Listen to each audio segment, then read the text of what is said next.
জামাতের আমির তো বলছে যে উনি কোনো সরকারি গাড়ি নিবে না। বাট এখন তো সরকারি গাড়িতে উনি চড়তেছে। কাহিনী কি? আরে ভাই, আপনারা হচ্ছেন মূর্খ, বুঝছেন? জামাতের আমির বলছে যে উনাদের যে এমপিরা, উনারা ট্যাক্স ফ্রি কোন গাড়ি নিবে না।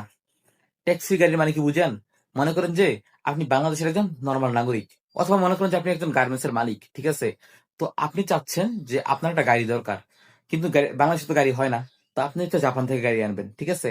তো জাপান থেকে, মনে করেন জাপানে যে গাড়িটার দাম 2 কোটি টাকা, ঠিক আছে? এই গাড়িটা আপনি বাংলাদেশে কিনতে গেলে আপনার কমসে কম 6 কোটি টাকা দেওয়া লাগবে। কারণ কি জানেন? ওই যে ট্যাক্স ম্যাক্স এই সেই কত ধরনের ঝামেলা আছে। তো হচ্ছে এই 6 কোটি টাকা কাদের দেওয়া লাগবে? যারা নর্মাল মানুষ। বাট যারা এমপি, তাদেরকে 6 কোটি টাকা দেওয়া লাগবে না। তারা ওই 2 কোটি টাকা জাপানে যে দাম, বাংলাদেশে একই দামে ওরা কিনতে পারবে, ঠিক আছে?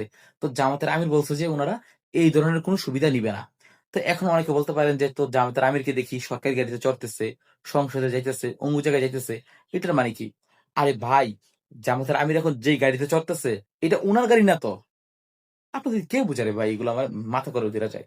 এটা হয় সরকারি গাড়ি, অফিসিয়াল গাড়ি, আসবে যাবে শেষ, কাহিনী কত। 5 বছর মেয়াদ হইলে জামাত জামাত যদি চলে মানে জামাতের আমির যদি বিরোধী দলের নেতা থেকে চলে যায়, গাড়ি চলে যাবে, ঠিক আছে? এটা উনার গাড়ি হবে না রে ভাই, এটা সরকারি গাড়ি। কেমনে বুঝাবো আপনাদেরকে, আল্লাহ জানে।